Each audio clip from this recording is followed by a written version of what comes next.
ഉള്ളി, തക്കാളി, പച്ചമുളക്, ഇഞ്ചി. പച്ചമുളകിന് പകരം ഞാനിവിടെ ഉപയോഗിച്ചത് കാന്താരി. പക്ഷെ ഇത് ഞാൻ വോയിസ് കൊടുത്ത വീഡിയോ ആണ്. എടുക്കുമ്പോൾ തന്നെ വോയിസ് കൊടുത്തിന്. പക്ഷെ എൻ്റെ സൗണ്ടിനെ കളയും. വീട്ടിലെ ഏറ്റവും വലിയ സൗണ്ട് എൻ്റെതാണ്. പക്ഷേങ്കിൽ ഞാൻ എൻ്റെ സൗണ്ട് അതിൽ കേൾക്കുന്നില്ല. പുറത്തുനിന്നുള്ള സൗണ്ടുകളാണ് തെച്ചും വരുന്നത്. അതുകൊണ്ട് വീണ്ടും വോയിസ് കൊടുക്കല.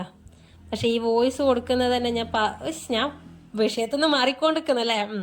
ഇതെല്ലാം ഇട്ട് അതിൽ മഞ്ഞപ്പൊടി, മുളക് പൊടിയും, ഉപ്പും വെളിച്ചെണ്ണയെല്ലാം ഇട്ട് നന്നായിട്ട് മിക്സ് ചെയ്യാം.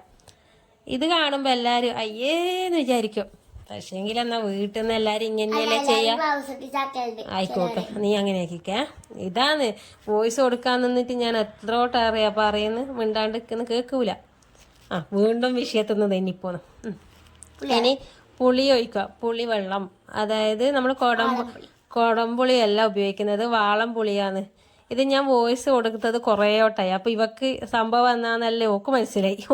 ഇനി 1ാം ക്ലാസ് പഠിക്കുന്ന എൻ്റെ മോള് മത്സ്യക്കറി വെക്കും. വീണ്ടും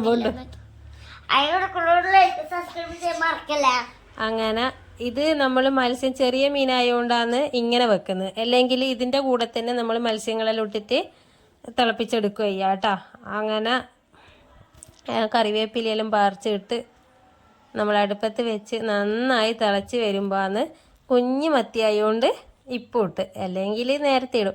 ഇതെല്ലാം എൻ്റെ ഒപ്പം പോകും. ദോശയാണെങ്കിലും പുട്ടാണെങ്കിലും ചോറാണെങ്കിലും ചപ്പാത്തി ആണെങ്കിലും കപ്പയാണെങ്കിലും ഇതിൻ്റെ കൂടെ പോവാതെ തന്നാ ഇഡ്ഡലി അത്ര ടേസ്റ്റ് ഉണ്ടാവില്ലായിരിക്കും അല്ലേ. ബാക്കിയെല്ലാം ഒരുവിധമെല്ലാം കഴിക്കാൻ പറ്റുന്നതാണ്.